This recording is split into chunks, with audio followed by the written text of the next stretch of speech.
The Team Never Quit podcast is sponsored by Navy Federal Credit Union. Navy Federal serves the families of service members and veterans of all branches. Learn more at NavyFederal.org.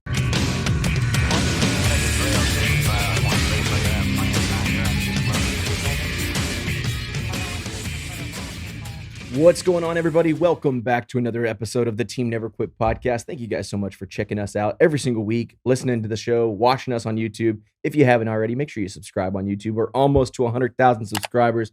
That is a goal of ours. So if you help us get that would be really awesome. Let's kick this thing off with a bit of an icebreaker. Today's question of the day is, given the chance, what would you say to your 5-year-old self? Man. Five?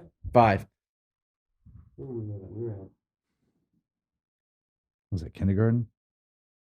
I feel like 5-year-old self is a tough age because I don't remember anything from that age. I got a 10-year-old self walking around here. Yeah, the 10-year-old self. Yeah. Let's go with 10 because I don't think I would have remembered anything I would have told myself in 5 years either. This is a very challenging question. That is. Even my 10-year-old self, I think I tell myself, stop doing stupid stuff and stay out of the emergency room. I think I would tell myself, no matter what everybody else saying, you're not stupid. Try harder. Yeah. I think at the 5 to 10 age, I was convinced that I was stupid, and I believed that all the way until I convinced myself I wasn't, which was in my adult years. That's wild. Just deep questions need deep answers. Deep live life answers. and enjoy it. It's a game. Never quit. It's designed to teach you something, whether you know it or not. Whether you realize it or not, You Lord realize it or loves not. you Yeah. more than you can ever imagine. Yeah. Just keep going. Don't take yourself so seriously. I think that's what I kind of tell myself. See, that's the problem. I've never done that. Yeah. And then you get you could be a little bit more serious about that. You know what I'm talking about? It's like your parents like, hey, get out of the house. I'm tired of you being in here. Then you come back at the end of the day like, where you been? Yeah. There's just It's no. a little bit more serious. Yeah. Well, for a 10-year-old self. There you go. Let's go with that. All right. Todd, how about you? You got some wisdom for us? That is a tough one. He used to look at us like this when we were still. When you walk in, you got that. You're like, oh, damn. My 10-year-old self,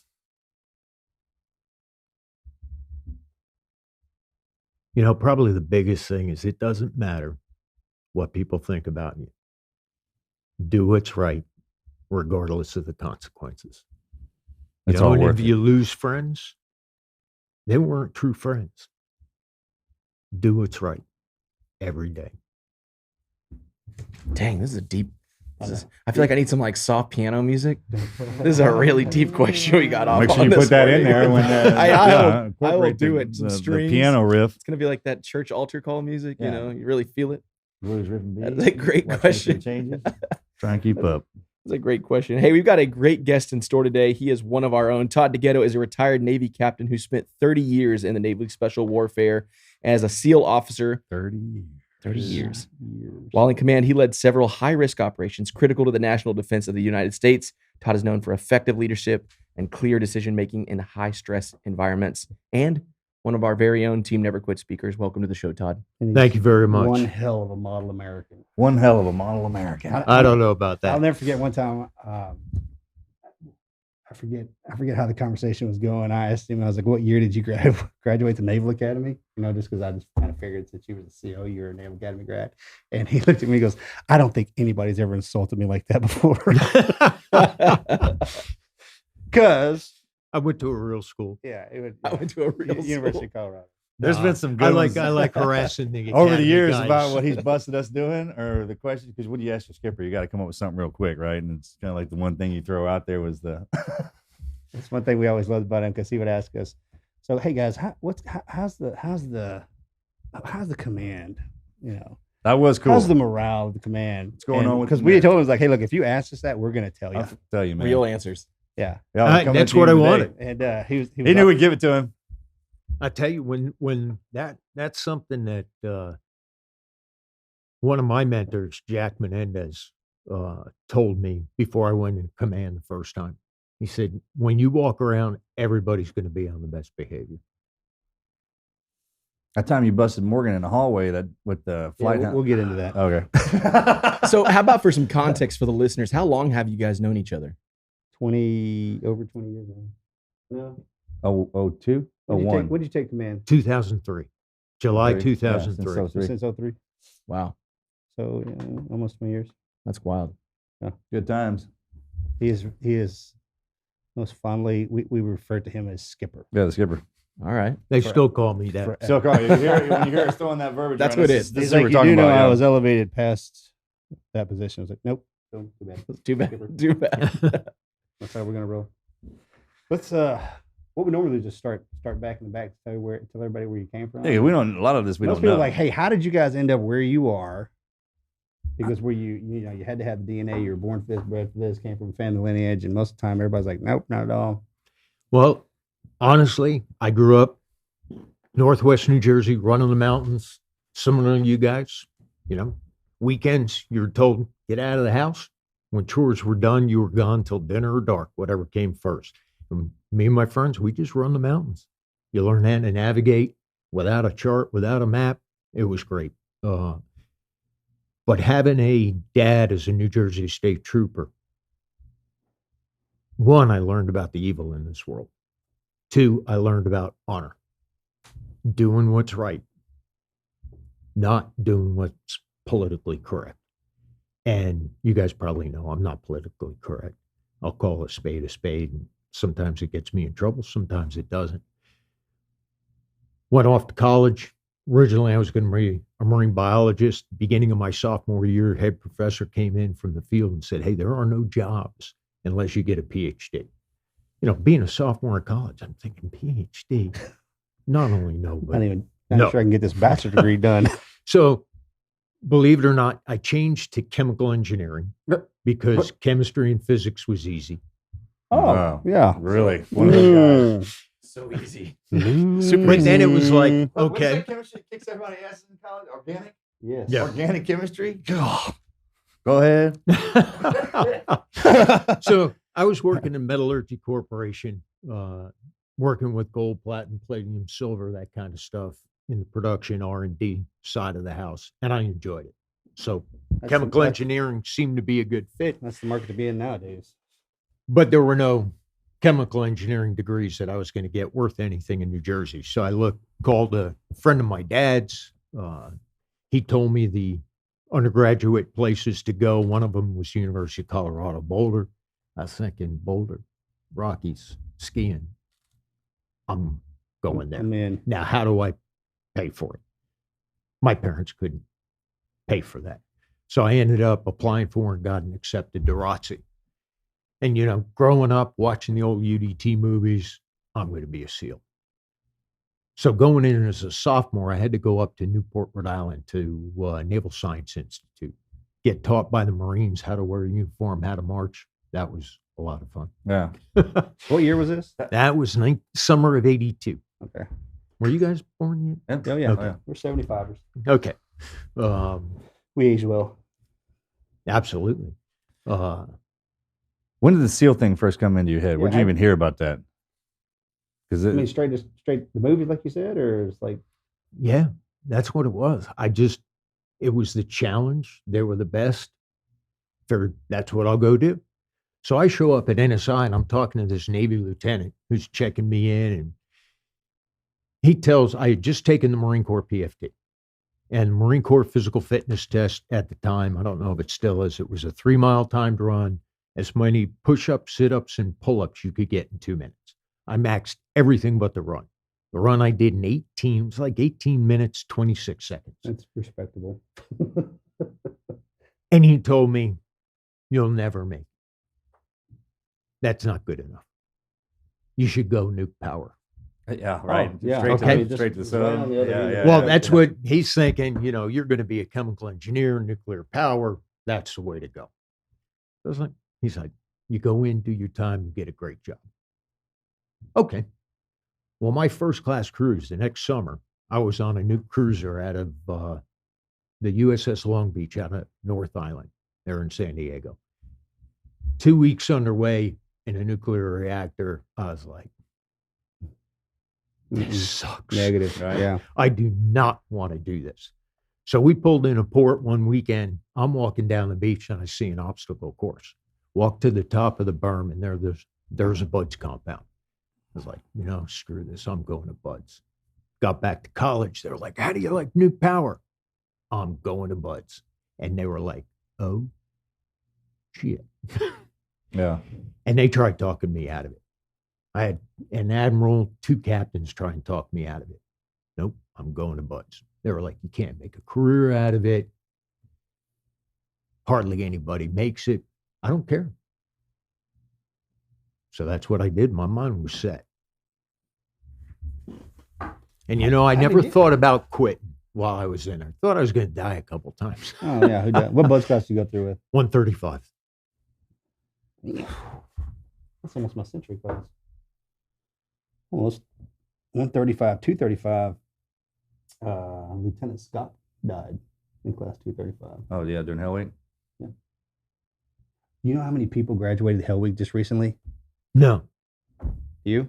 I heard it's low at 10. 10. 10, yeah. Wow. 10 I think they dudes. stepped it back up again. Woo. You know how it ebbs and flows. What did your parents think about you wanting to be a full-time frogman? They even know what that was? They're talking about back in the early 80s, man. Not very many people knew who we were. My dad knew. Oh, check. Yeah. When he went into the Navy, he did it just one tour in the Navy. He wanted to go UDT. At the time, you could not go straight from the street in a UDT. You had to come out of the fleet. And of course, you know how the recruiters are. Yeah. They're like, yep, you're going to go do this. No problem. You'll get to UDT. Oh, yeah. Oh, no. We got He never got paperwork the for you and opportunity. everything. Yeah. He never got the opportunity. So that's kind of what put that bug That in was, my that was mind. back when all the Vietnam bros We were instructors, right? And instructors. everything, the storms and shit Yeah. that came online. What, how many people did you start with? You remember? You were 01, 02? I went in as an ensign. I was a brand new. Okay, check. I graduated, or I got my commission, I think it was like on a Wednesday night. Graduated the next day, Yeah. Thursday, showed up to Bud's on Monday. I don't know. Ignorance is bliss. Yeah, Sure. absolutely. I was like, I want to hurry up and get to Bud's. Why? After you get that beat down. All right. Siblings or anybody else in the military? My little brother was in the Army for a while. My 2 sisters, both married police officers. So I was the only one that didn't carry a badge. My dad was a cop, New Jersey State Trooper. My older sister's husband was a New Jersey State Trooper. My little sister's husband was Orlando PD, chief of police. Now he's the sheriff in Orange County. Oh, wow. And my little brother, when he got out of the Army, he was up at Fort Campbell, was a local cop there in Hopkinsville, then was a sheriff, and then started making guns. Did you make it through Bud's in one shot? One shot. Both you two, right? Yeah. We won Hell Week. My Yeah. boat crew won Hell Week. What crew were you in? We Probably were won. the long-legged crew. Yeah. Giants Same thing, thing, Bud's right? We couldn't paddle very fast, but we could Hey, run. once you get to the land, right? Yeah. We get our asses handed to us in Rockport and stuff like that. Oh, yeah. Same thing. Oh yeah. But once we got to we put our boots on the ground, stand by, and once we learned how to work together, because in the Yeah. beginning, remember when we were doing all that? It's a nightmare. It's the funniest thing. My neck's gonna break in half, right? And just, dude. You remember? Did they give you the speech before Hell Week? Don't eat sugar, candy, soda, any of that crap. No. I gotta- think nah, I don't give a shit about it. Yeah. Well, they gave us that spiel the Friday before Hell Week.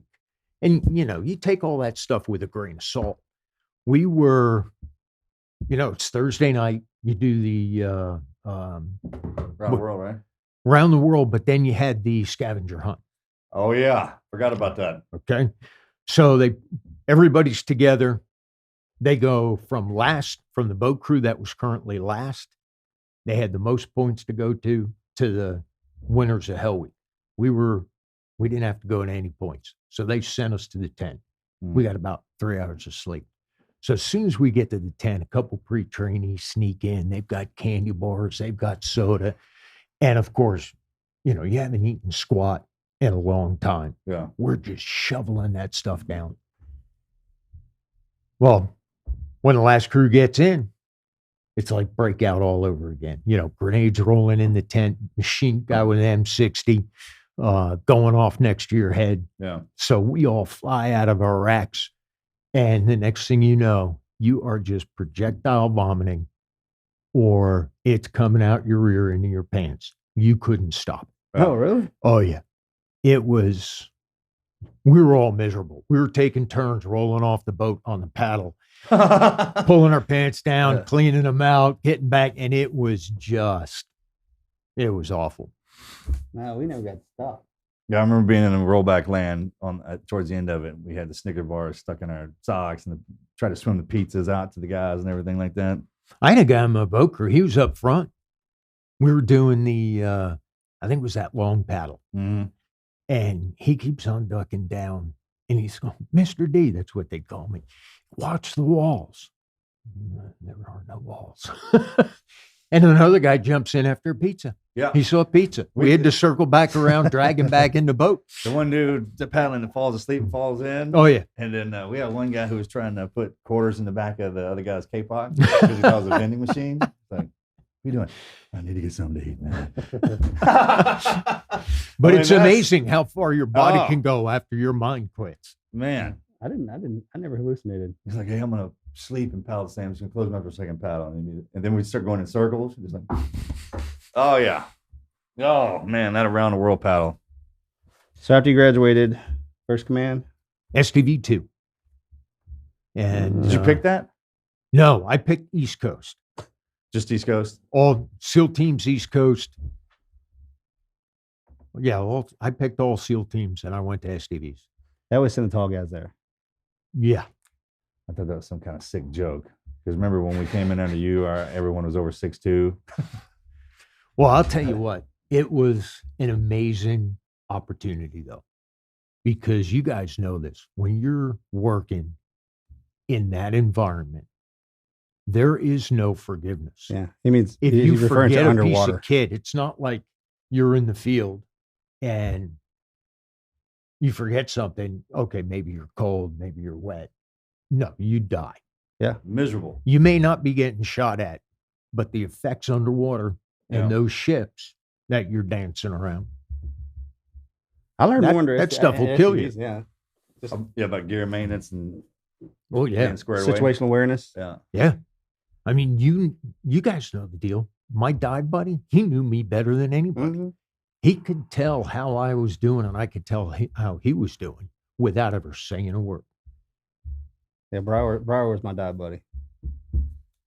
Imagine would like swimming around with that tank. Oh, dude. Yeah, I had JJ. So, I mean, people don't realize we don't have comms underwater. So all the hand signals, the grips, the grunts and the noises are what you really get off of. I mean, Oh, you yeah. just kind of, and the hand signals, and spending that much time with somebody underwater in the darkness, I mean, definitely builds a bond. Oh yeah. I still talk to JJ regularly. I mean, Where did you do your platoon commander push at? STV2. I got a platoon as an ensign. Really? Yeah. I was in the right place at the right time. The guy that was slotted to take the platoon, we were low on officers. He came from SEAL Team 2, had one too many rig malfunctions. And he's like, I'm done. Send me back to SEAL Team 2. So it opened up the platoon and they slid me in. And it was a hand-picked platoon because it was the second platoon that was going to do a DDS deployment. oh, really? Yeah, the first platoon Evan Thompson had, and they did some amazing work of advancing the tactics because they were, again, a hand-picked platoon. Falling into another platoon, it was great. My chief was just phenomenal. Who was And, it? Ron Montgomery, Monty.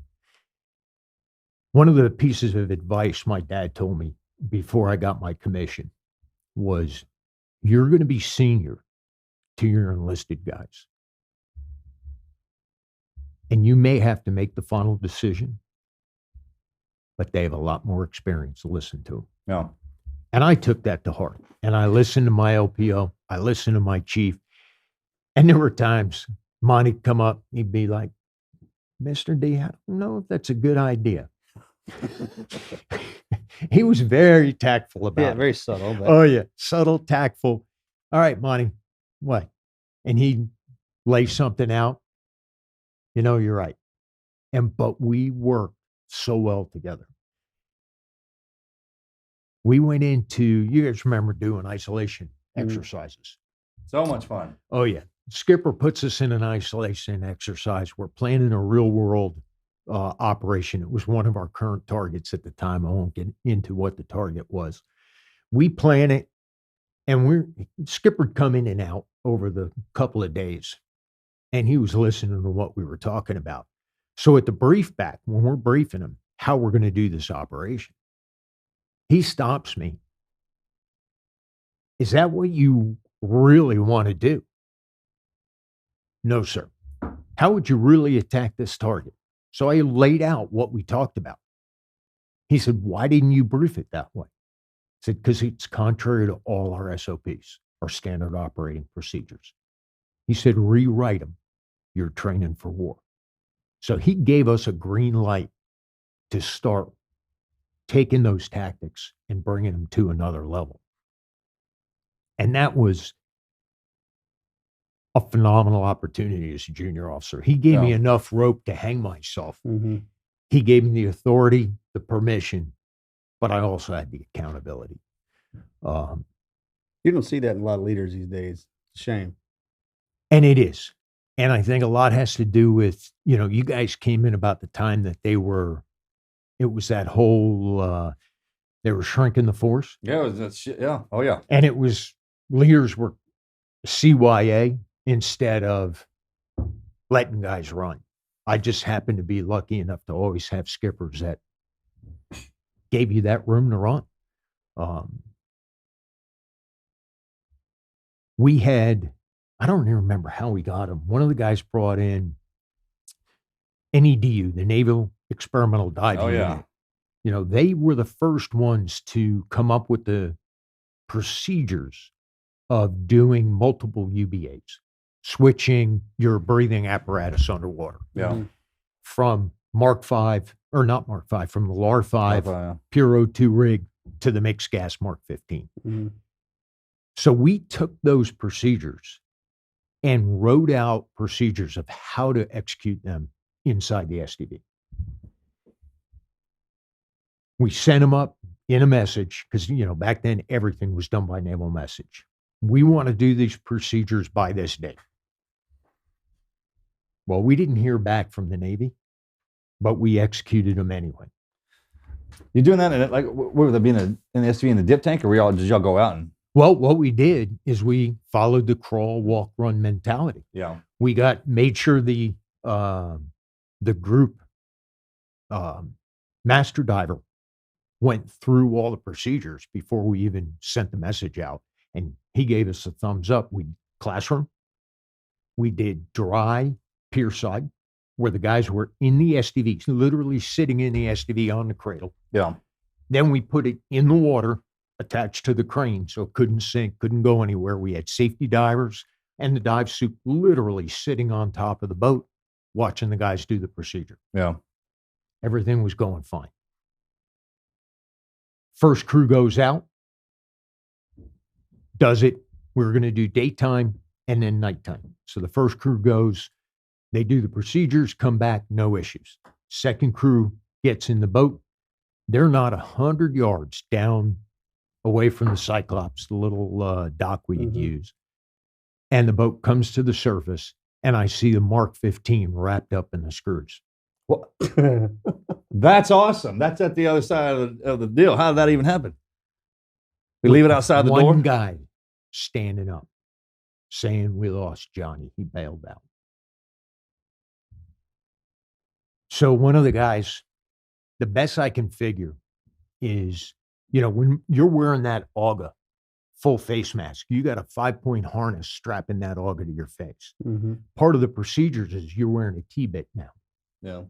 So the reinforced hoses, there's steel reinforced hoses that we incorporated, the old aircraft hoses, because the rubber ones kept on getting cut underwater.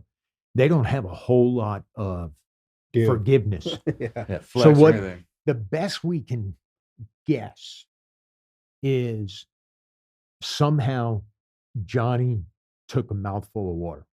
I'm guessing he moved and it slipped out while he was inhaling. I don't know. He died of dry drowning.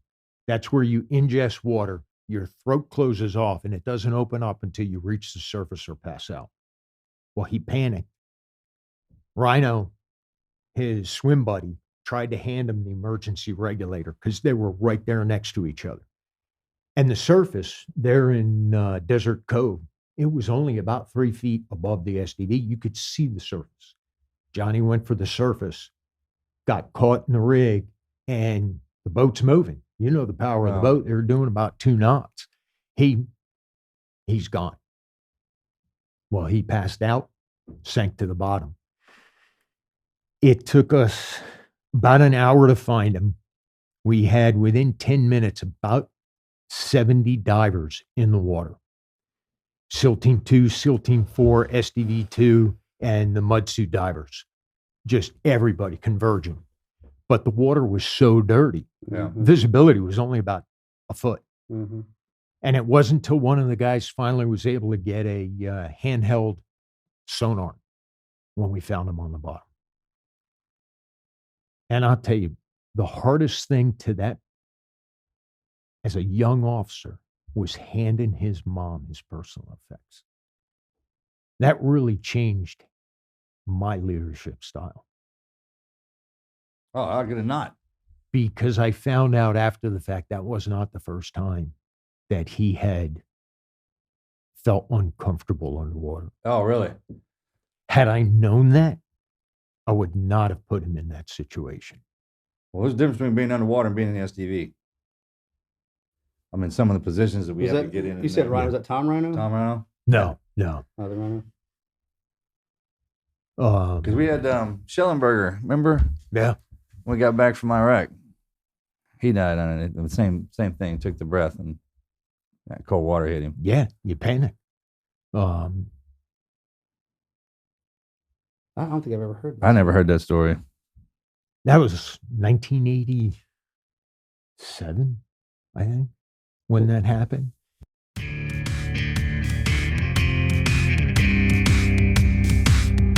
Let's take a second to thank our sponsors over at 10,000. You guys, I've been working really hard this year on getting back into shape, focusing on my health, focusing on fitness, and I've been training a lot with kickboxing, and there's a lot of movements. There's kicking, there's squats, there's planks. It's just a whole variety of movements. And I never realized how important a good quality pair of shorts would be to a good workout. You don't want a pair of shorts that's falling down when you're working out. You don't want a pair of shorts that are riding up too far when you're working out. It's important to me that I wear shorts that actually are functional when I'm working out. And that is why I love the folks over at 10,000. That is because they make the highest quality, best fitting, and most comfortable training shorts I have ever worn. I've been wearing their tactical shorts, which is the ultimate combination of durability, mobility, and versatility. And I've also been using their interval shorts, which is really their most versatile short, which is perfect for any workout. And when it comes to wearing a pair of quality shorts, who better to test it than our Special Forces community? They've been tested and developed and designed by over 50 Special Ops members who put them to the test by rucking, swimming, lifting, just all around beating them up, producing the holy grail of tough workout shorts. And both of those shorts have great features like permanent anti-odor protection, an optional liner that is very comfortable. It prevents chafing. It got that 4-way stretch and breathable lightweight shell fabric. And one of my favorite things about them is their ethos. The brand believes in being better than yesterday, which is a stoic dedication to continuous improvement and not overnight success, which I think goes along the lines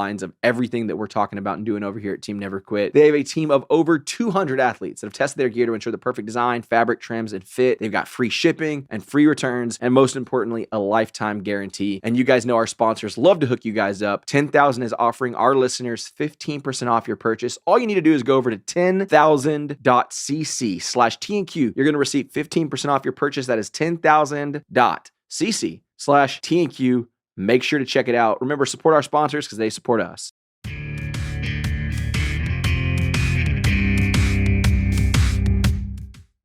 So I got my first and only non-punitive letter of caution because we didn't, even though we followed the procedures, we didn't get in trouble because the Navy didn't approve them.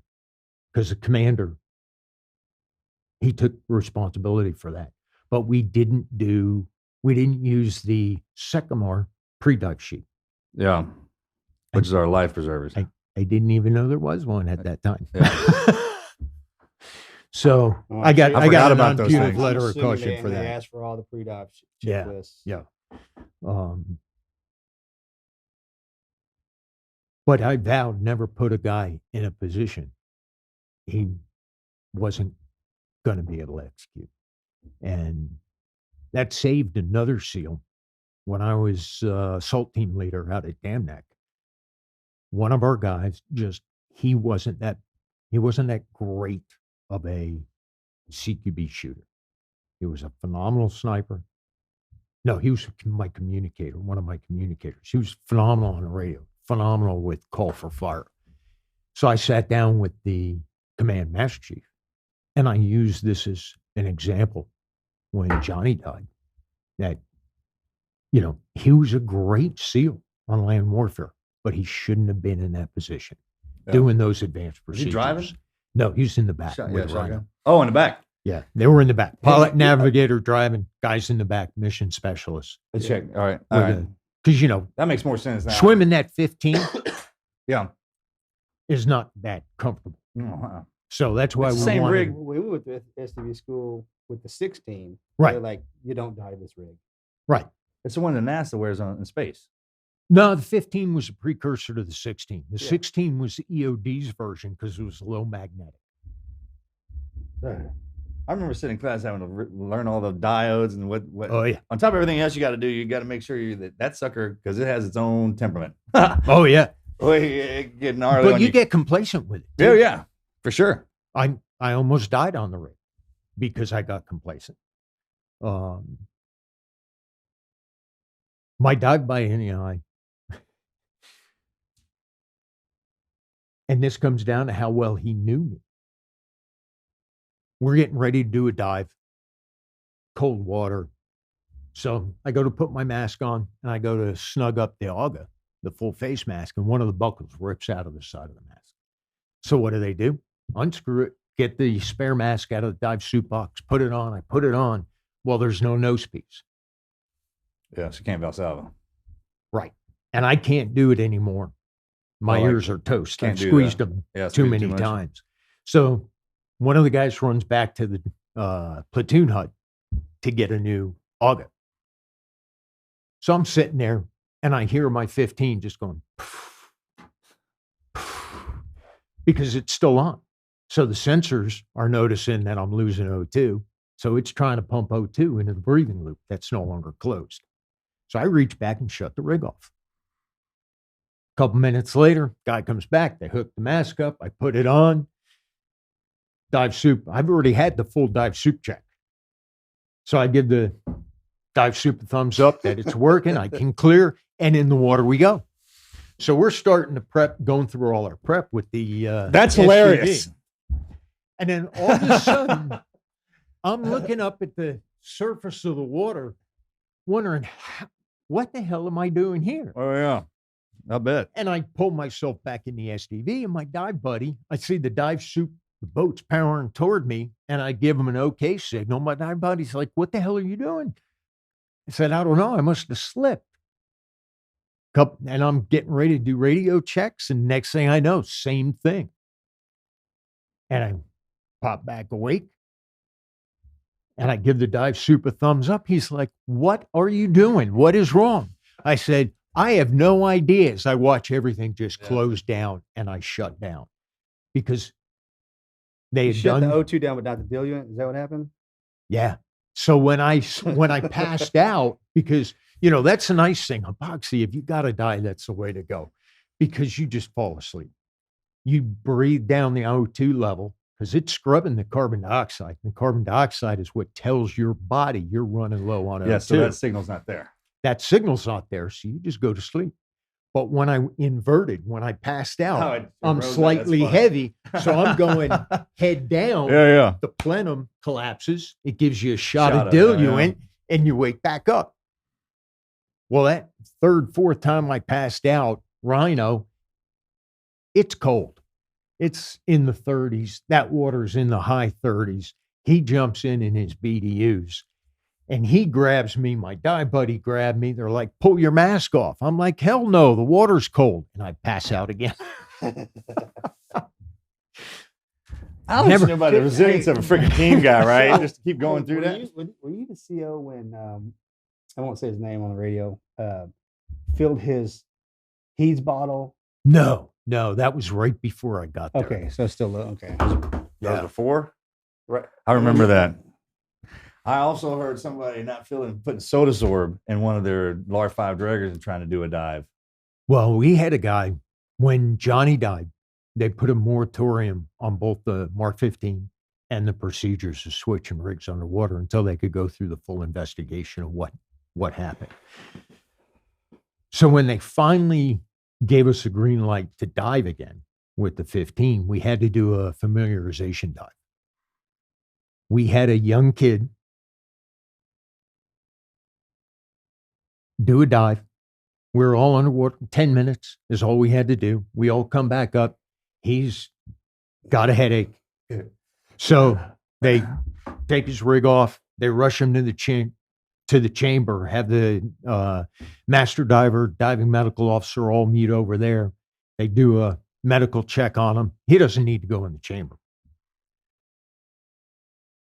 One of my guys starts doing the post dive on his rig. Yeah. They take the soda sorb canister out. It sounded like a maraca. Yeah. He said he didn't think he needed to fill it all the way because it was a short dive. What's up? Brilliant. So for those who don't know, the canister we're talking about, it goes in our rig. It's full of these white granules that actually scrubs the CO2 out of our breathing. The breathing loop turns it right back into oxygen, so you keep breathing. So if you don't put those granules in this container, it doesn't do that. And you're just breathing carbon dioxide. And I mean, there's a couple of our guys who've done that, and they come up and like, man, I got a headache. Like, how do you live? God, it's unbelievable, man. Well, he must have still been a little foggy because when he came back, one of the last checks in the post dive sheet is to turn the rig up to make sure there's no water in the bottom of the plenum. Well, he hadn't taken the Inconel bottles out, and he lifted the rig up, and they were not clasped into place. And we all hear those Inconel bottles at 3,000 PSI start bouncing on the concrete. We're all diving for cover because if that valve gets knocked off, you've got a ballistic And these things are about the size of a cannonball. They look just like a cannonball. Looks like a cannonball. Yeah. All right. So I didn't know that you had lost a guy. Yeah. As an ensign. Yeah. As a fleet commander. So you're going to be very. You're in a position now. I know that I don't think hardly any CO has ever been in. Not many. Prior to 9/11, not many had to. Well, man, after 9/11, everything we threw it on your plate. You've been through more than most. Yeah, because then when you're a CO, Red Wing happens. Yeah. I've always been intrigued about leadership. That I was blessed that I didn't lose anybody when I was a platoon commander, but I had to make the call to parents when another member was either injured. I never had to make the call on life, but even that's hard.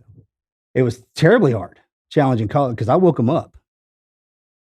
And I would assume it was the same that I did when I got the call when Red Wing was clacking off.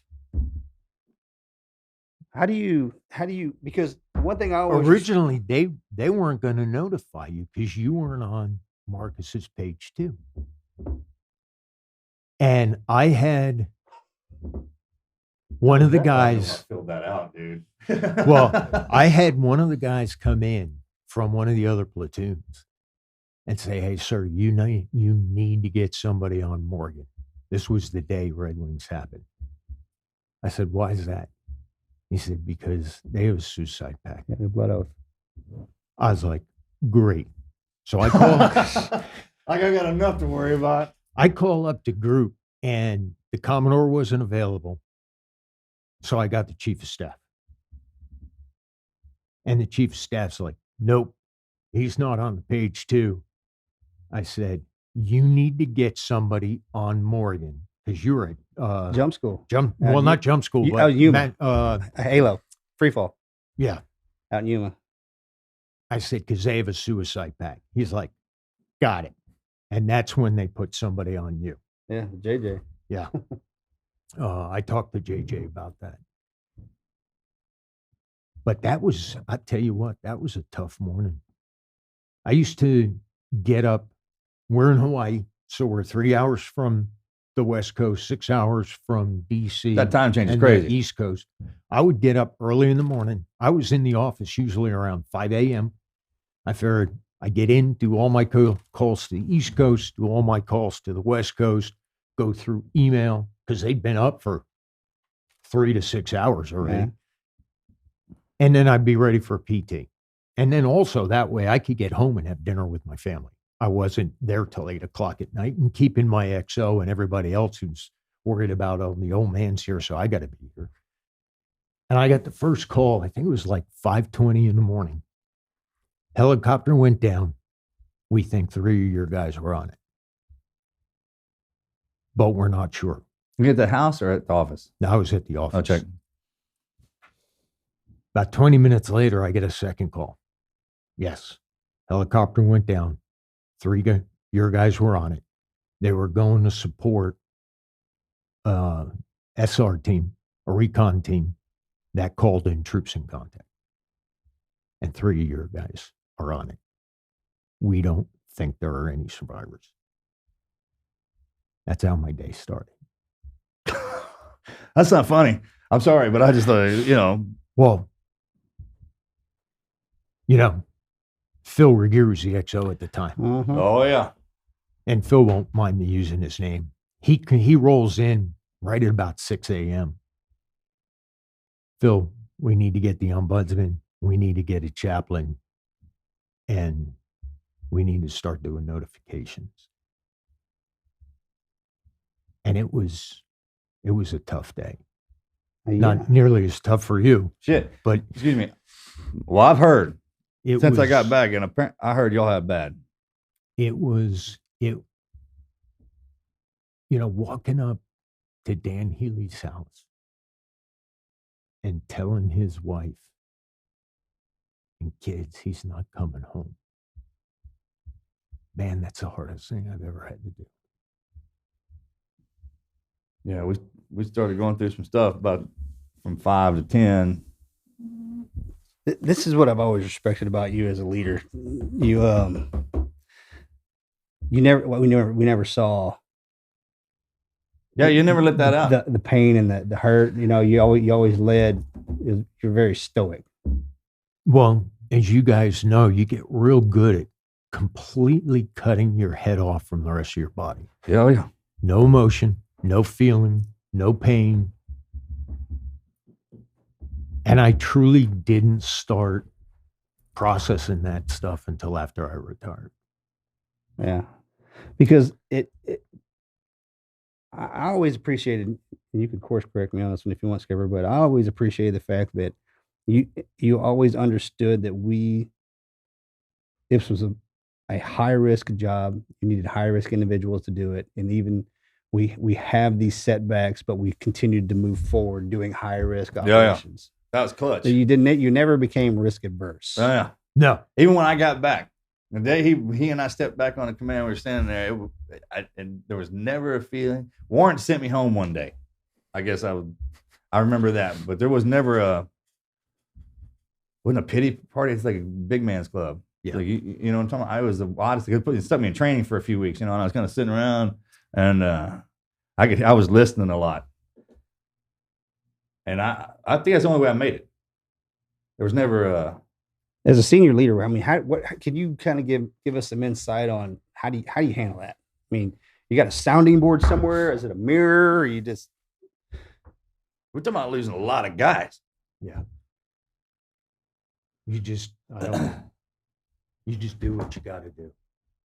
And I brought in the command first thing in the morning told everybody what had happened, what we knew and what we didn't know. And then I brought in all the spouses that wanted to come in. And there were a lot. Brought them all into the conference room. This is what happened. This is what we know. This is what we don't know. And we'll continue doing updates as we can. And they were greatly appreciative of that, because nobody likes being in the dark.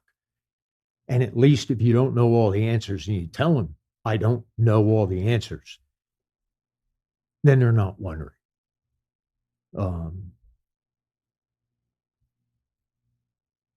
Our ombudsman, Karen, was just phenomenal.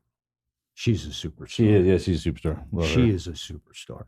And You know, she was the ombudsman when extortion happened. yes. She's been through every one Well, of she them. was at group. She was the group ombudsman when extortion God was 7 dang, down. man. She's been through a lot. And she's just an amazing lady. And having the support of my wife, she was amazing. I mean, you guys know this. I would tell, and I still tell everybody, we don't have the hardest jobs. When we deploy, Oh, yeah, we they have do. one job. That's the mission. Our wives are back home doing everything else Yep. alone and worrying about us. Yeah, there should be a deployment medal for the spouses. Oh, absolutely. Right? Absolutely. I mean, by themselves doing everything. Everything. And then we come home beat up and miserable. And then they got to deal with that. Right. They're amazing. What? Let me, if you mind me asking this, because I like to focus in on things, lessons learned. What? Looking back, when all of this happened, what was the? Was there something that you're like, I don't know? There's something that God need help on this one, or where? And it's never easy, especially in that position. I would assume that when you get the call that you've lost it, you never expect that. But that wasn't, you'd been in that position before. Of course, this is a totally different one and different, but I just like to learn from people that have been through horrible experiences. Let's back up a bit. There were issues in that platoon. I relieved the platoon commander because he was not, his head wasn't 100% in the game. And that was hard because you can kill a guy's career.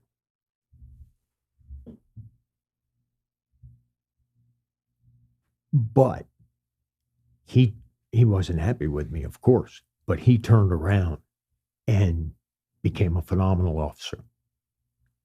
And I wrote a letter to the XO board when he was going up, I think for his first or second look. And I told the board exactly what happened, but how, he didn't sulk. He held his head high and he took it for what it was worth and just changed. And he became a phenomenal officer. There was one other leader that I should have relieved also that I didn't, because I didn't know the extent of some of the issues that were going on. All right, guys, let's take a second to thank our sponsors over at Happy. Wouldn't it be great if choosing how you feel was as easy as picking a song on your phone? You could tap a button to feel energized without caffeine. You could tap a button to feel relaxed when you're stressed out. When I first heard that you could wear a device that would let you change how you feel, I didn't believe it, so I definitely wanted to try it. And it's actually been great for a couple reasons. I want to talk about a few different things. One, I have a great mattress, but sometimes still struggle to turn off the brain at night to get a good quality night's sleep. And I've loved that the Happy device has been great for helping me sleep at night. It works by delivering signals that give you the same sensations as caffeine, alcohol, and melatonin melatonin, but without any of those chemicals or side effects. The other thing I want to tell you guys about is I've mentioned before in some of my episodes and ads is that my sister's kids struggle with an autoimmune disease. And one of the symptoms of the autoimmune disease is intrusive thoughts, some pretty strong anxiety. I actually have shared this with my niece. My sister actually has some postpartum depression from her pregnancy. I've been able to let her use it for some mental wellness. The fact that you have a device that you can seriously just put on and it helps the way you feel and it changes the way you feel, there's not much better of a product you can get out there for that. Happy signals are a song only your body can hear. They're made by Happy to replicate the unique magnetic signatures of popular everyday ingredients. Just by switching the signal on your phone, you can change how you feel. I've been using it, like I said, to help me get sleep at night. My sister's been using it to help with her mental wellness. Same thing with my niece. And Happy is backed by decades of research, and it has a 365-day guarantee, which means you can try it for a whole year, risk-free. That's a no-brainer. Happy is a publicly traded company on the Toronto Stock Exchange, symbol HAPB. I want you guys to give them a try. If you've been struggling getting some sleep at night, maybe you just want to focus on your physical well-being, maybe you're looking for some additional energy throughout the day, then you should definitely check out Happy. Give Happy a try and you're going to love it as much as I do. Order today and you'll save 25%. You're going to get 30 days of free access to all of their signals. Take advantage of their 365-day guarantee today. Go to HAPBEE.com/TNQ. That's happy.com/TNQ. You're going to save 25% on your order. HAPBEE.com/TNQ. That was also hard because now you've got a change in a fairly good shakeup in leadership, and that can impact Everything. a platoon. Yeah. The corpsman in that platoon, when I did turnover, taken right before the change of command, you get time, you sit with the outgoing CO, and you go through all the issues in the command. Here's what's good. Here's where you're going to have challenges. Here's what to look out for. And he gave me just a couple, 2, 3 people that I had to keep an eye on. One was the platoon corpsman in that platoon.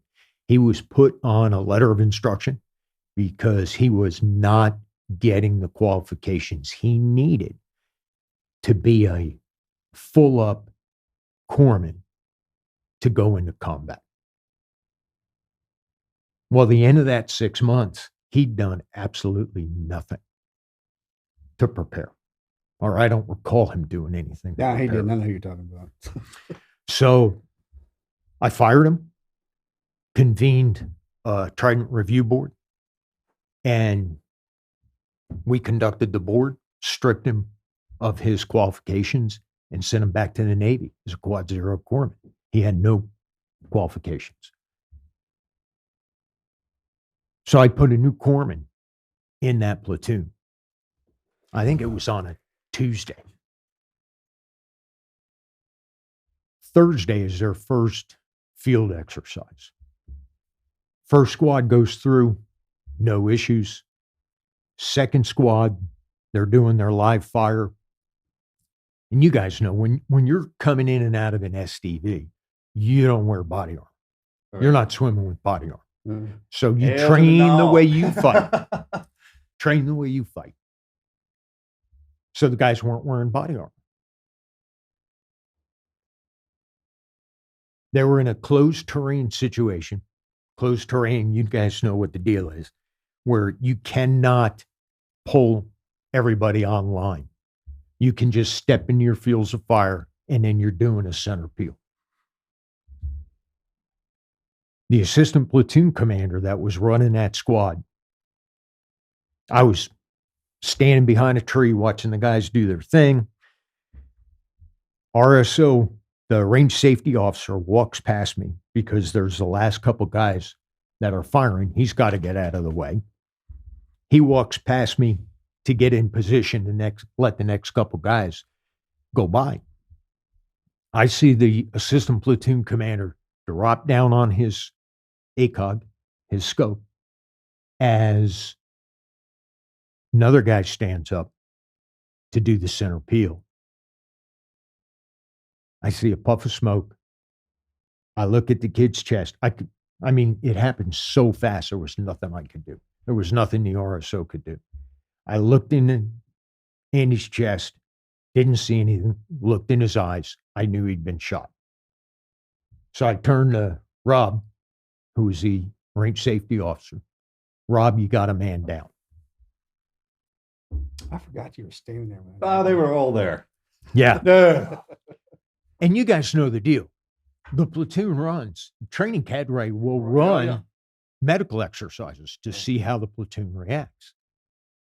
Robbie thought I was conducting a medical exercise on my cadre because I was very calm, Never forget this. very calm. Very calm. This was- actually is a great story. It was stifling how calm you were.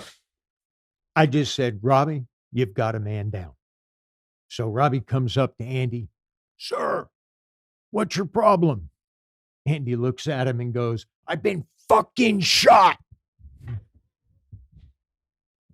Robbie realizes this is not a drill. So he initiates the medevac. The corpsman I put in that platoon is right over here, Marcus. He saved Andy's life.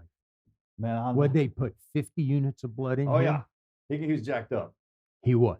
He's jacked up. I'll never forget coming up that hill because I was sitting down at the base of the hill in that tree with that, had that walkie-talkie on my chest. I'd been in the platoon a day, and I was down there. And I mean, that came over, man down. That's all I said. And we come hauling ass up in that truck, and I fell out of the side of it and rolled down that hill. And we come running down around the corner. And I mean, Skipper's standing there, had his arms crossed. Then Rob's standing there, and I think Warren. And they had these looks like dude, just a stoic. I mean, like it was everything was everything. And I kind of looking at them, and I turn around, and he's laying on the ground.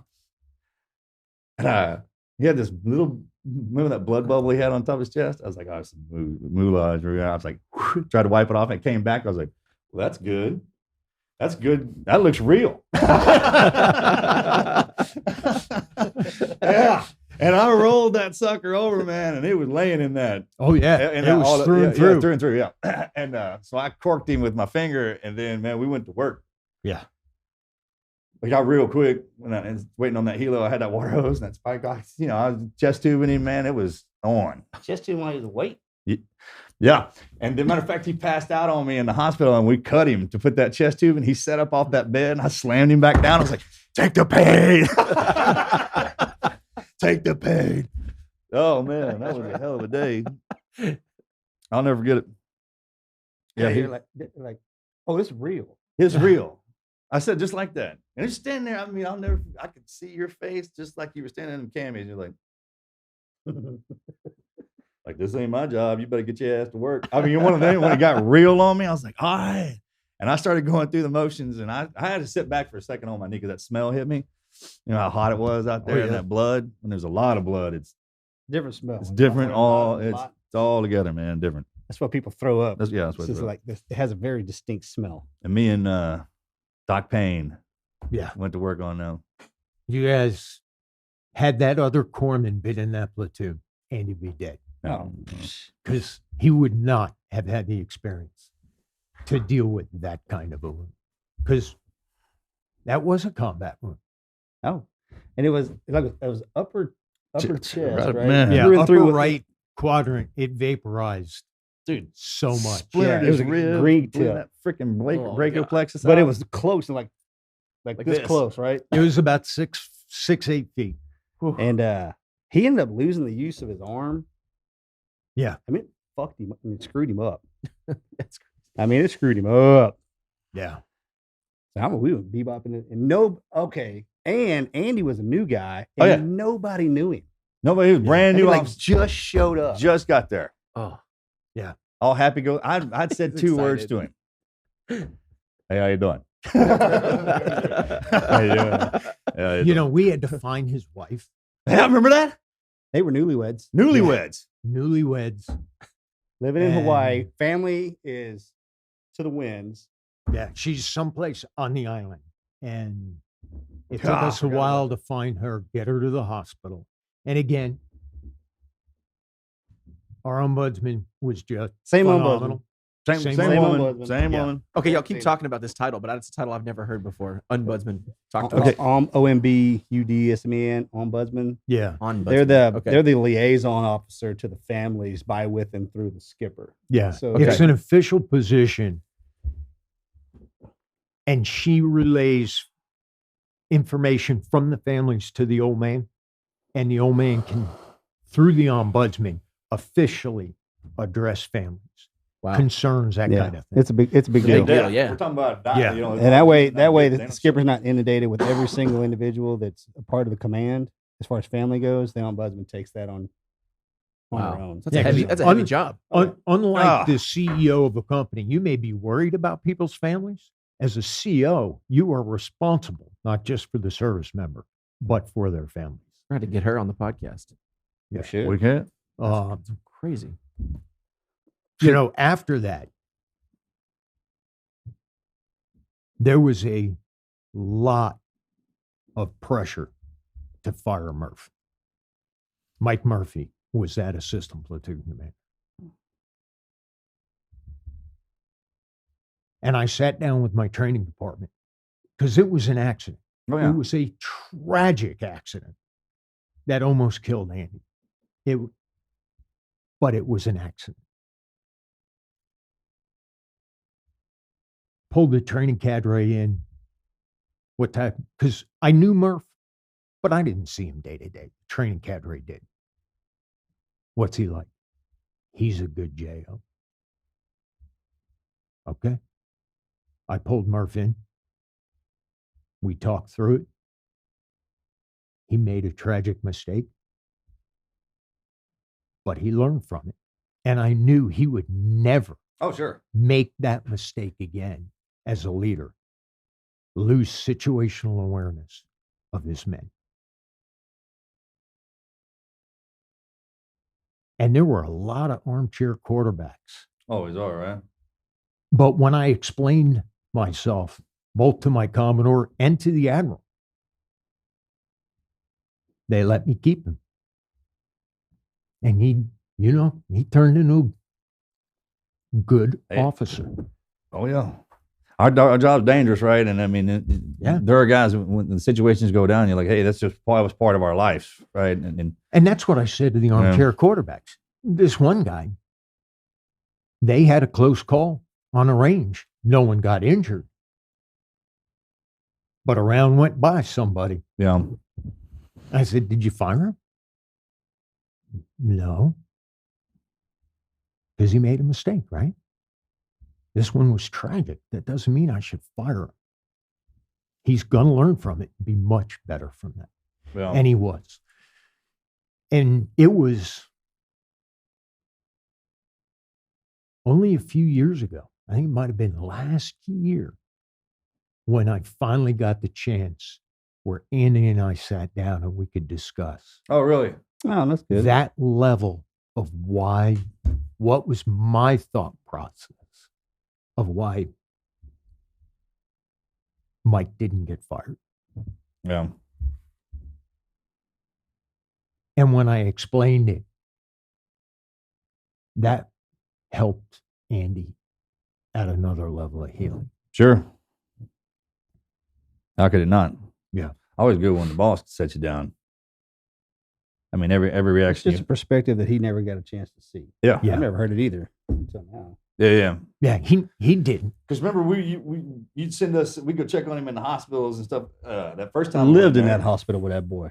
Yeah, all the time. Yeah, for a long time. Long time. And then after he gets out of the hospital, all that, he goes back in like a month later because he's got testicular cancer. Yeah. No, I'm sorry. He goes back a month later because his heart fails. That's right. He had that pericardial tamponade, and his heart was backing Goes up. back in. Then he gets out again, and then like some short time later, testicular cancer goes back in. So check this out. You have this sac around your heart called a pericardial sac, right? And he had a slow leak in it, and so if you get 3 cc's of fluid in your pericardial sac, it will squeeze your heart to where it goes into what's called ventricular fibrillation, right? Don't start to, a heart attack basically. Yeah. It's kind of pressure. He had 30 cc's, right?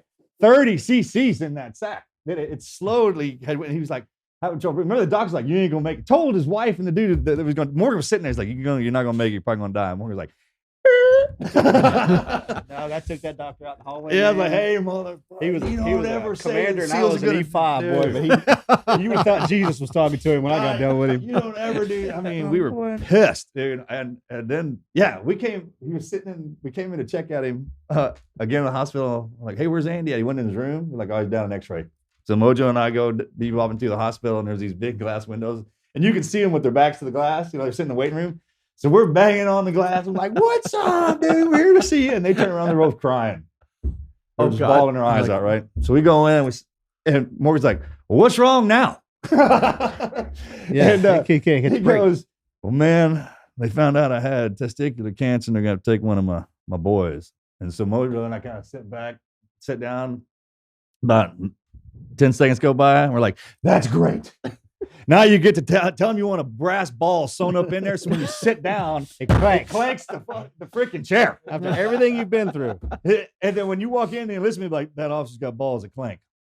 I mean, we were hitting him from every angle to make him happy, right? Just to keep it going. And he got it through. Man, he got like 9 kids. You know, Nah, not that many. yeah, he's no, got that 3. many, but he's got a bunch. All with one ball. Oh, yeah, they're working overtime, uni. man. And Yeah, a great wife's sense the of humor same. about it, for sure. That's awesome. Well, He that's is. good. That lends itself as well, because I'm sure everybody, our community, we eat our own.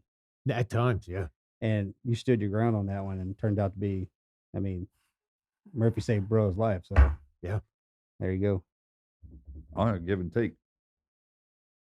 The Lord has His own way of doing Absolutely. that. Right? You kind of we get in the way of that, or our minds do.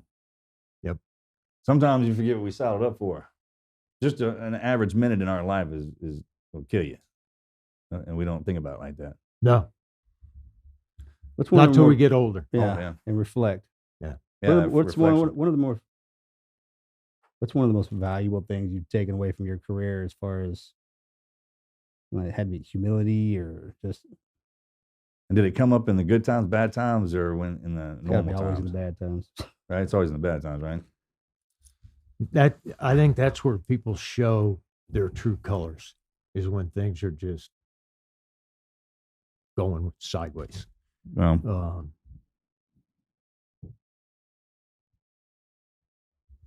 Man, Put you on the spot on that one, huh? but it's lessons learned though too, right? Because I mean, Yeah. your scenarios over time, just what we've been with you, have escalated. Yeah. I mean, it's almost as if they would have set the same scenario down in front of you. You would have already that'd been nothing. for me, probably the biggest thing was remaining calm when it is just I saw firsthand our command start to, because everybody, we were so close out there, and everybody wasn't, it was family. Oh Yeah. it's different out there, man. Everybody was coming off the rails, except you. We're completely different out And there. then, I mean, you brought that cohesiveness back to us. I'll give you credit.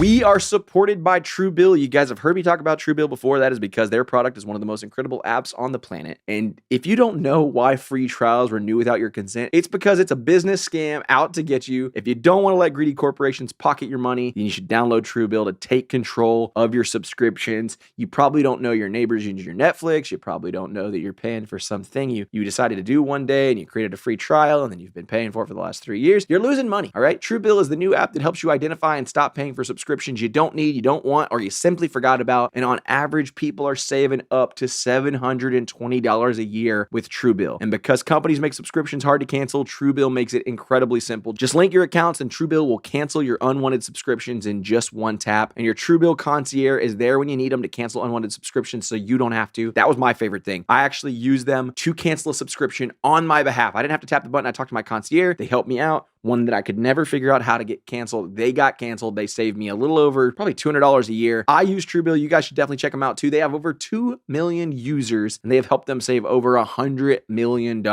Matthew B, who says, in a matter of seconds, I saved $660 for the year on my DirecTV bill, saved $120 for the year on my SiriusXM bill, saved $840 a year on my car insurance. You guys have got to check it out. Don't fall for subscription scams. Start canceling today at truebill.com/TNQ. Go right now, truebill.com/ Phil and I were on a deployment together.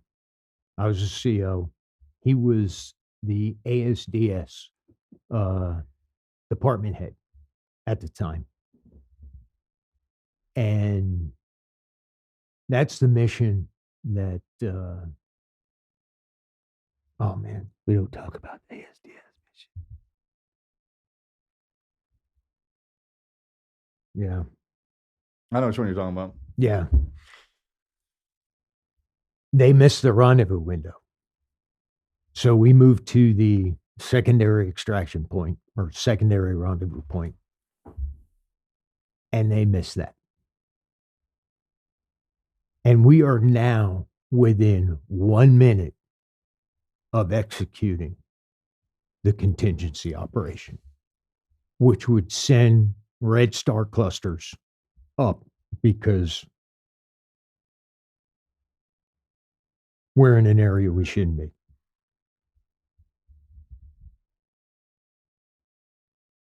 And then we hear them on sonar. So we close, get a rendezvous with them, get them on board. Everything's good. Successful operation. And Phil looks at me. He's like, how did you remain so calm? I said, Phil, I was just praying to God we would not have to execute that contingency. Mm. But we were that close. Yeah, that's a And great answer. inside, you're just, Yeah. your stomach's doing cheetah flips. I didn't have time to freak out. I was praying. Yeah, right? He's like, he's always so calm. I was like, this probably means he's talking to God. Because But- we would definitely put you in some situations to where that would be the case. Well, Multiple times. I know from my own personal, Yeah. I did that to you. when I was a platoon commander, we were doing this was our first time we were able to run a training scenario without the buoy. Oh, wow. This is back in the day when we didn't have tracking lights. Yeah. And there was no way to track other than the buoy. So once you got to a certain proficiency, you had to get the skipper's permission to then operate without a buoy, which meant we had a pinger on board. Yeah. That's big boy rules there. And the dive soup could drop the, I forget what it was Receiver. called, Yeah, the Yeah, the receiver. Yeah. in the water and kind of get at least a bearing Yeah. on where you're at. We're down Puerto Rico. I'm the commander. Me and my dive buddy, we're going to go in. We're going to do a ship attack out on Pinheiro. Not Pinheiros. What was the Long Island? I never got to go out there. Across from Puerto Rico. I don't recall. Doesn't matter. Take the Sea Fox out. We're all on the whaler. We got the Sea Fox towing the SDD out. Well, back that Sea Fox, we used to call it a swamp fox because it didn't handle waves very well, but it put out a huge wake. And if you didn't have the tether just right on the tow, the sled would plow into the water and go underwater. Well, we had a series of waves come in that just hit just right. And the SDV and sled go under, they pop up, and it's kind of cocked sideways. Well, we get out to our launch point, and we're in some pretty heavy seas. And they're working on the SDV. We start getting jocked up. It's winter time in Puerto Rico. So the water, it wasn't cold, but I'd hyped out too many times by that point. So I was a weenie. I had to put a wetsuit on. So I'm in rubber. It's like 80 some odd degrees outside. I'm fully jocked up, got the red Mark 15 on my back. And we're just floating. And the heat's getting to you. Well, back then, the outboards, we had twin 200s or twin 150s on the back of the whaler. They were two-stroke. Mm-hmm. Well, the dive soup's trying to keep his eye on what's going on as the safety diver's trying to untangle the SDV in the sled and get it released. And the fumes start coming across. And now I'm getting seasick. And I don't get seasick often. But you know, when you start getting there, it's just bad. So we're sitting, they finally moved the boat so we're not getting the fumes, but we're in like 6 foot seas. I'm about ready to puke when Monty finally goes, all right, get in the water. We put our mask, dive in the water. You get that fresh, cool water hit you. You pull your wetsuit out. You get that sense of relief. We get in the SDV, we're going through our checks, and we've still got an issue. So we're floating. Now you're looking through your AUGA and you're bouncing, and I'm getting sick. And I'm on the radio going, Monty, you have got to give us permission to dive. I don't remember what, I think it was an issue. I don't remember what it was. So finally, we get permission. And I'm feeling like crap at this point. Dive buddy, he's a pilot, I'm the nav. He hits the throttle, pushes the stick down. We start going down. We didn't hit 15 feet, and I throw up in my AUGA. Like a chum aquarium. What's the first thing you need to do after you throw up? Inhale. Well, I'm in the AUGA. It is full of puke. You can't inhale. So I hit my diluent bypass. And you know those little straws they put in mixed drinks? I purse my lips that small to get air into my lungs without inhaling vomit. And I finally get a lungful, and I blow all that into my rig. And my dive buddy's still going down. Has no idea this is going on, by the way. I mean, you got to know that, right? If one person's diving that thing and you're going down in depth, and you got your buddy over there who's supposed to be nabbing, just you're like, can't see anything.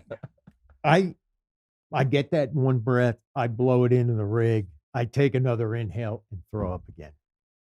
Go through that process and throw up a third time. I threw up 3 times on the way down.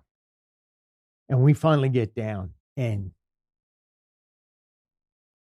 my dive buddy's like, you okay? I'm like, oh, I feel like crap.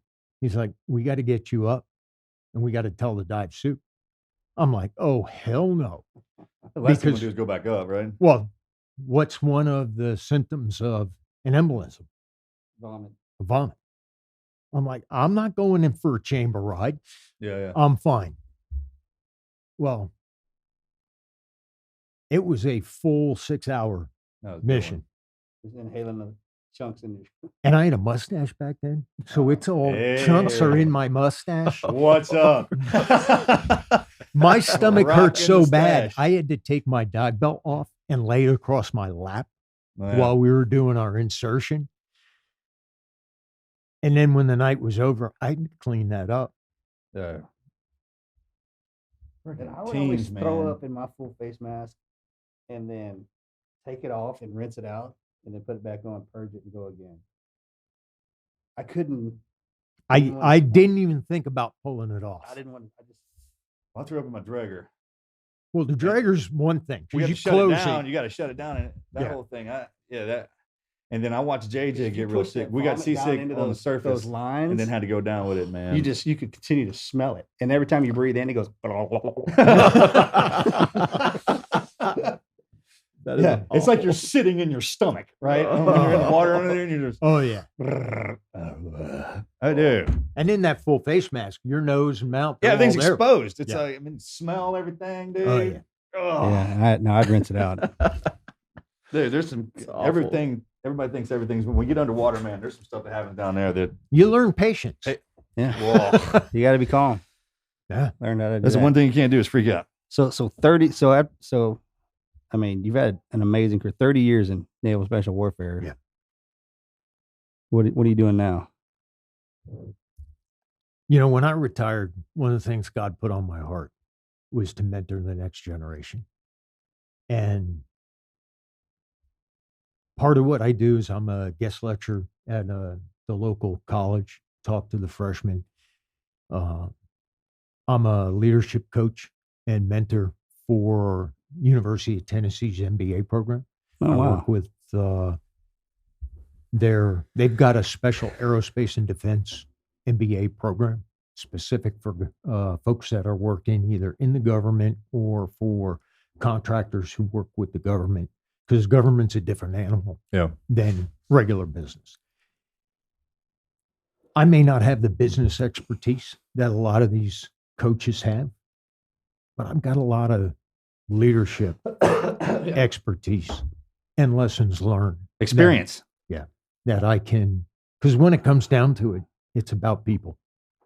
Have you have they brought you in to talk to any of the police departments that have lost officers and speak to their leadership? No.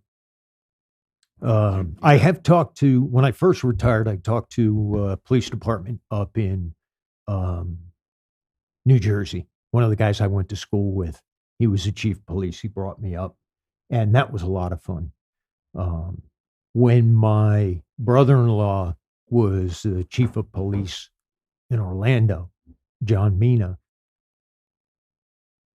he was the chief of police when the Pulse nightclub shooting happened. And I got the chance to talk to him. One of the things I discussed with him is when you do your after action, when you sit down with the officers, they've got to have the ability to be able to say, this is where I made a mistake, without getting hammered for it. Mm-hmm. Because no one's going to tell you they did something wrong if they think they're going to get in trouble. Sure. And the other way to look at it, when you look at decisions people make, you cannot look at it with 20/20 hindsight. You've got to look at that decision. What did they know? What did they see? And what did they know at the moment they had to make the decision? Yeah. And that's significantly different than looking at that decision from the outside in when you have more information. Sure. And that's where the key lessons learned come from. It's not from looking back with 20/20 hindsight and going, well, why didn't you make this decision? Well, it's easy to do when they got all the information, but Right. It's an assumption that everyone going into the scenario knows everything they're supposed to do. And it's not what they did wrong. They just didn't know how to do that part, obviously. Or they didn't have a key piece of information that would have changed the decision. Yeah, right. Exactly. And I know John was appreciative of that. I never got the chance to talk to him afterwards on how that went and whether they were truly able to execute it. Because you guys know that's something we took to heart. The only way you're going to get better is to be able to say, hey, this is mine. I made that decision. This is why I made the decision. Man, we do that in the teams, even when we do something right. Right. Oh, that wasn't good enough. I mean, it was all right, but we were all constantly. So we get past that point of like someone trying to, the debrief is not, you're not getting scolded. Yeah. You kind of want to hear what you're doing wrong because that'll let you do it right. Right. We learn more from our mistakes than we ever do when things go right. And I tell that to all these folks. I tell everybody that I've learned more of my failures than I ever did my successes. Absolutely. That's how you know you're teaching. I tell my kids, I'm like, man, if you go out there and get whipped, someone was teaching you something. If you go out there and whip somebody, you were teaching them a lesson. And the word can't, that T at the end is time and training. Yeah. Just anything we were sub on before, when we get back and go back through it, we understand that component. We didn't see that variable. Yeah. And once you notice it, because they don't show up. They only show up in times of certain situations. Like life, it does its own thing. Right? Yeah. And the more we train in it, that's what people don't anticipate or what they overlook about us is that's all we do. Yep. So what's next? That's a good question. Gonna have a next chapter. Right now, I am enjoying what I'm doing. I enjoy being able to spend more time with my family. How old are the kids now? You've earned that. Yeah. My oldest is 36 now. I've got 3 older kids from a previous marriage. They're all in their 30s now. And then at home, Jake's 16. He's driving now. Phenomenal young man, very focused. And then the twins are 14. They're all great kids. They all swim competitively. Oh, good.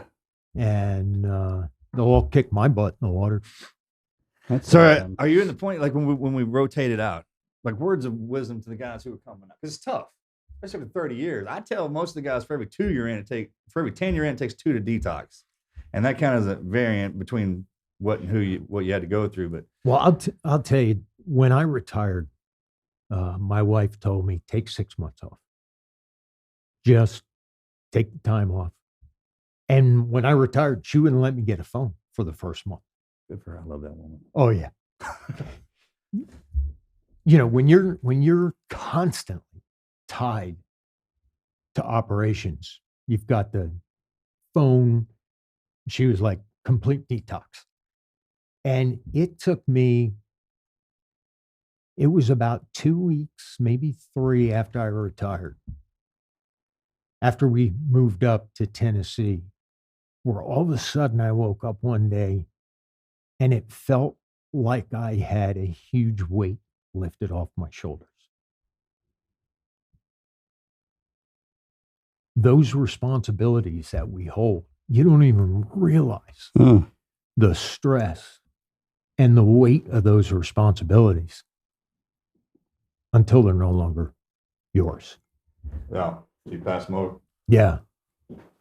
And I'll tell you, for the guys that are getting out, the guys that have been doing this, and they don't realize it when they're in, because everything we do is by routine and time.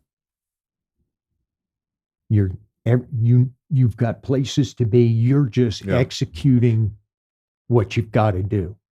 But when you're taken out of that situation, and Mojo, you wrote the paper about warrior syndrome. Operator syndrome? Yeah, operator syndrome. Excuse me. I didn't realize how bad I was. Oh, you're the king of it. Until you're our boss. You know, I just thought I was getting old, because I tell people, hey, if you don't see me write something down, then come back and tell me again, because I'm pretty sure I'll forget it. And I didn't realize how bad my brain was until we moved to Tennessee, to an area that I was unfamiliar with. And in Knoxville, there's a place called Market Square. Great little place. It's open. They have farmers market on the weekends, lots of good restaurants. And this is probably our 7th time driving down there. And I asked my wife if she was going to pull up the directions on GPS. She looks at me like, you don't remember how to get down there? It's 4 turns off the highway. And I couldn't remember. And I used to have phenomenal sense of direction. You know, we've all found ourselves where you walk into a room, you're like, crap, what did I come in here for? I'd find myself in a room and I'd be like, I have no idea why I'm here. Or I'd be driving down the road and I'd have no idea where I was going. Yeah. So is that a thing with the directions? Because I have that. I didn't know that was a thing. I mean, we can find our way underwater, but like up on land, like I didn't know that has to do with the damage done to the brain. All right. I have that. I didn't know that was a thing. From not just, you know, I did 2 tours at Dam Neck, being in the assault boats. Your noggin's getting wrong left and right, being out on high-speed assault craft. But all the explosive blasts, the breaching, the mortars, the charges, the rockets, the AT-4s, the logs, the damage done to the brain is devastating. And I've done multiple different types of things to help heal. You know, the first one I did was the magnetic resonance therapy when they were doing the testing at SOCOM. Now, I was too old for the testing, but then I talked to the doc, and the doc said, hey, you find your way out here. I'll run you through it. And that's when I called you to ask you about it. That worked. That gave me relief after going through it. It was amazing. But it only lasted a short period of time. Yeah. I didn't realize my endocrine system was completely shot. Completely shot. Everything was out of whack. And that's something else all our guys are dealing with, Yeah. whether they realize it or not. One of the things that truly helped me the most in early on was getting my endocrine system squared away, which I'm still doing, and doing hyperbaric oxygen therapy. That has given me the longest lasting. That's a game changer. The O2 in the chamber. Sure. Because being down on 100% oxygen, it helps reestablish the neural connections in the brain. So being in the SDV underwater was actually good for us. Yes, it was. Doing the Drager dive. Drager dive. Right? Was very 20 good feet for us. For hours, cold water. I always felt great when I got out. Yeah. I was pissed off, but I felt great. Yeah. And then this healing journey has probably been the hardest for me. My marriage was on its last leg because when I retired, Cam thought, I'm going to get my husband back. And I wasn't there. Yeah. Got back a different model. Not just physically broken, but I was a shell. I'd go into what I'd call deployment mode, where I'm doing something. Everything around me is noise. And we get very good at ignoring the noise. Well, when that noise is your family, that's not good for a marriage. And that's what started. That's what got me to pull my head out of my second point of contact and start the healing journey. Yeah. And I can't ask for a better spouse than Cam, who's helped me through this journey. It's almost going back to training, like whatever they sent back after we were done with all that. And you're kind of standing there, it looks the same, but it's a completely different floor model. Yeah. The driver's different, right? And it's almost like starting back in buds again and going through that training with the spouses. Yeah. And it took us all the way to the edge on the horror part, and then slowly building us back into what, just like we were created in the beginning, almost. And they're having to go through that part with us. And that's probably, one of the things when you guys invited me to come talk was what's my greatest never quit story. And I thought long and hard about that. I haven't been through what you guys have been through. I think the first one that came to my mind was, when I took command as an 05, I had this set of twins. Oh my Lord, they keep me on my toes. They looked a lot like you two, but younger with less tattoos. There's none. We were bare. But honestly, it's been since I've retired, it's been this healing journey. Not quitting on my family. Repairing my marriage and being there for my kids. That's probably the best answer I've ever heard for our Never Quit podcast. All of them have one. But and everybody has a scenario with the wife usually, and no one ever brings that part up. How hard it is to keep that together. Yeah. That has, and it's not just me.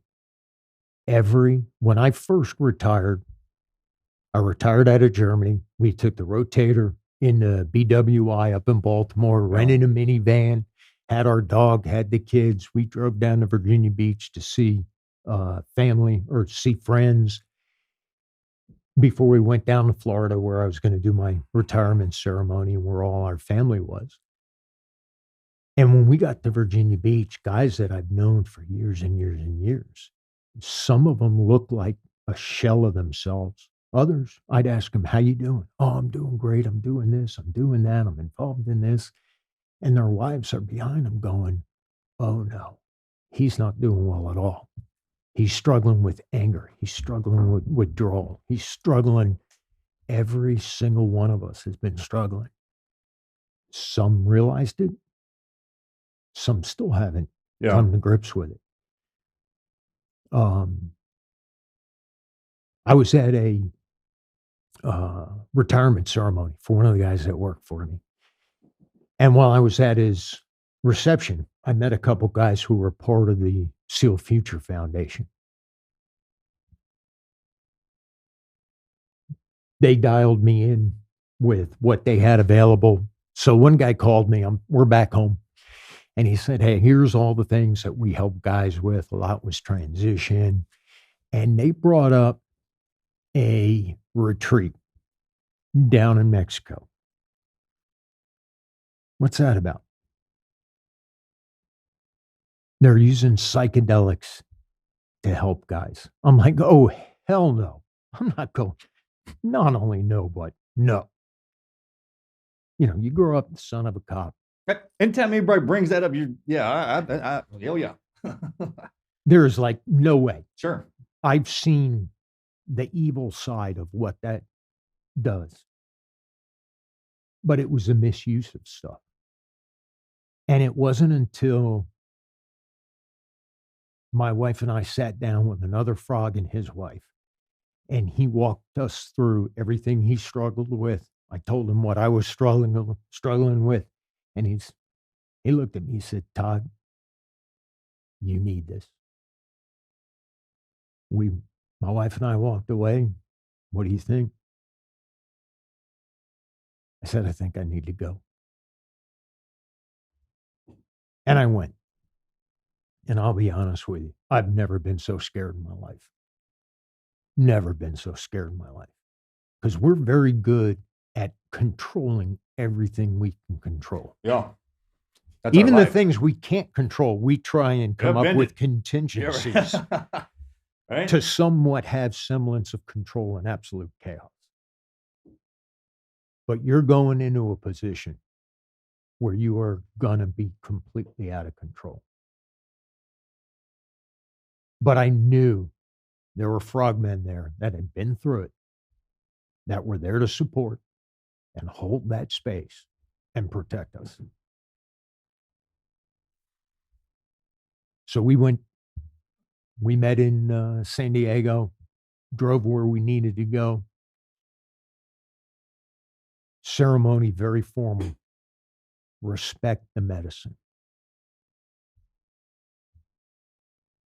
And that first night we did Ibogaine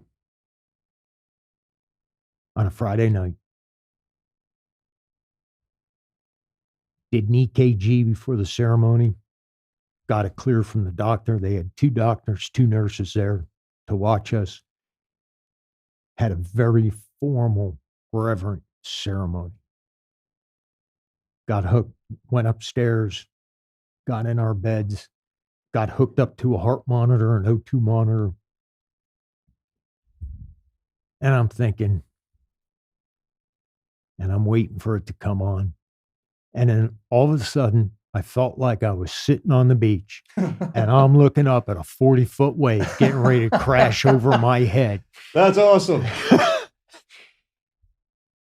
And my next thought was, oh shit, what did I do? And then the next thing I knew, I'm standing on a little bridge over a brook. And my intention going in was, Lord, heal me. So, just like being on the ramp of a bird, I just said, Lord, take me where you need me to go. And I dove in.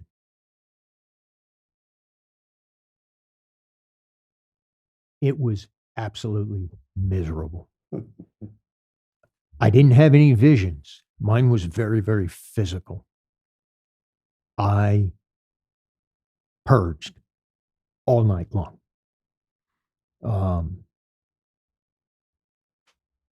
At one point in the night, I remember I only had two visions. One was being up on a grassy knoll in the sunshine, I felt a hand on my shoulder, and I knew it was Jesus. And he was there with me. The only other vision I had was I actually had my eyes open at the time and saw a medicine man. And he turns his head and looks at me and gets up and starts walking toward me. I was like, oh, crap. And I shut my eyes. He saw me. And, I talked to somebody that had been in this space for a long time, and they said, next time, ask him or her, ask them who they are and what do they have to tell you, because they can't hurt you. But I didn't know that at the time. I was like, I'm not dealing with this. I closed my eyes. But I purged all night long. And the next day, I think it was 2:00 in the afternoon before I could physically stand up without feeling like I was going to throw up again. And then Sunday, I still hadn't eaten. I couldn't eat anything. We did 5-MeO DMT. And it was an exorcism. I felt like I had gone to hell each time I did it. I just felt myself falling backwards, and I was in a space utterly alone and disconnected from God. And I felt miserable.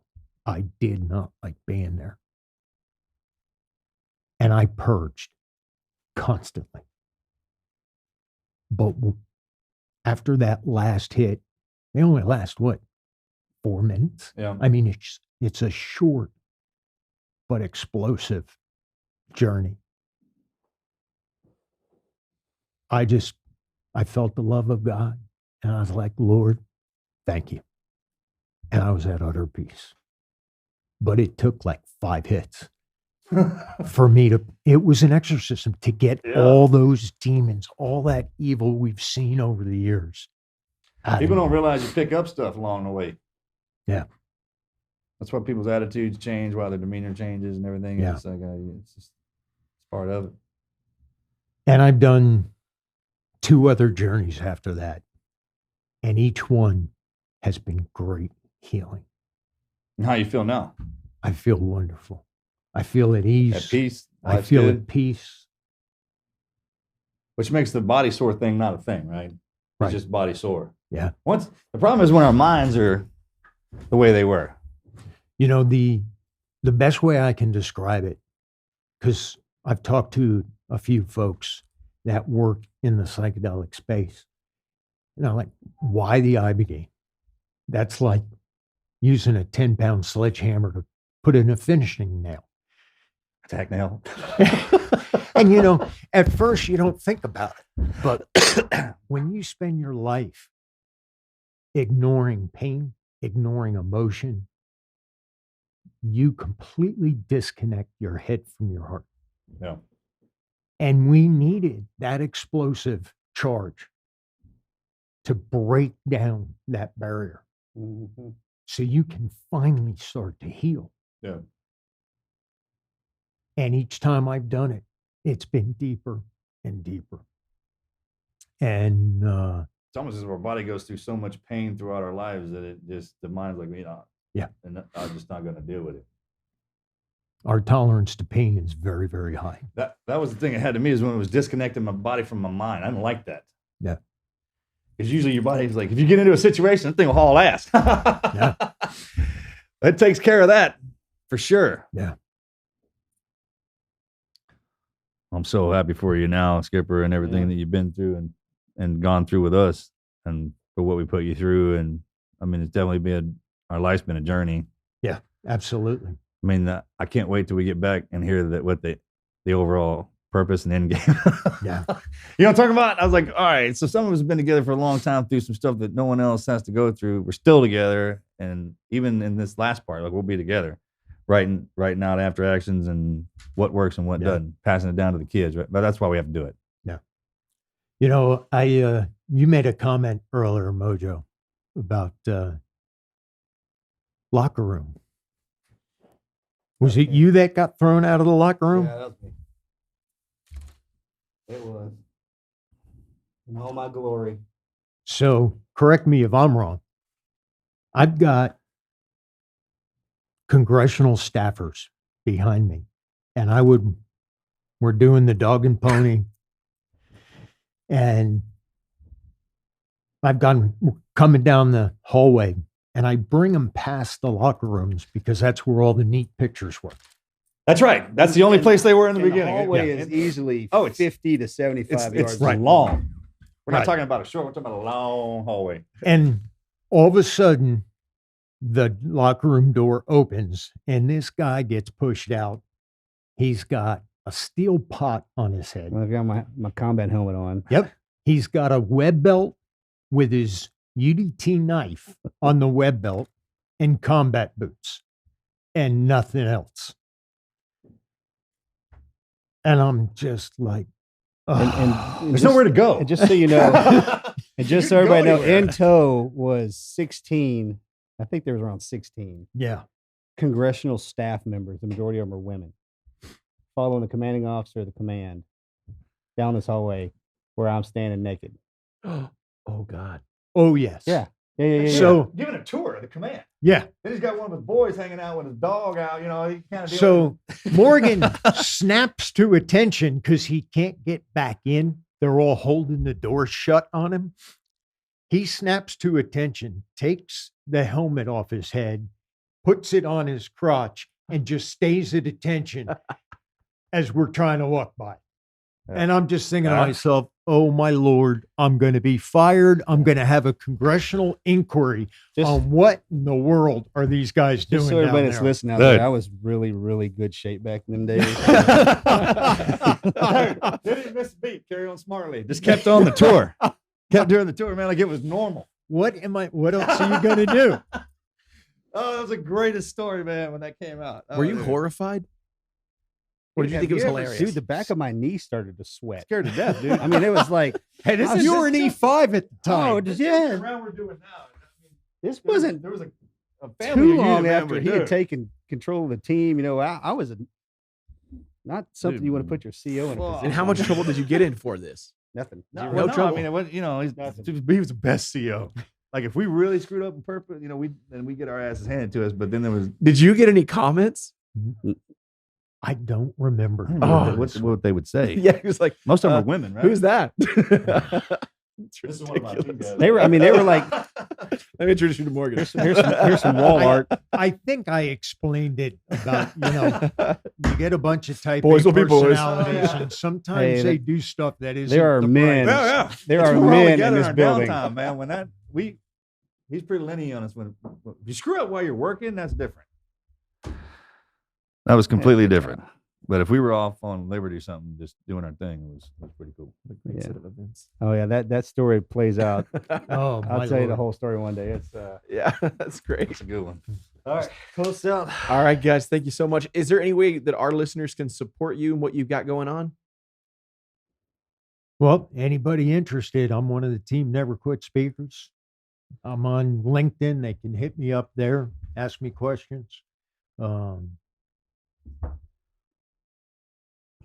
When we put this out, like all the kids, our younger generation that we're mentoring, they'll just start firing you questions on your email and just answer them accordingly. Absolutely. Okay, we can make that happen for sure. all right. All right, that's it. Thanks, Todd. guys. Appreciate you. Skipper, You're welcome. love you. Thank you so much. Absolutely. awesome. It's been great here. It's good seeing you guys, as always.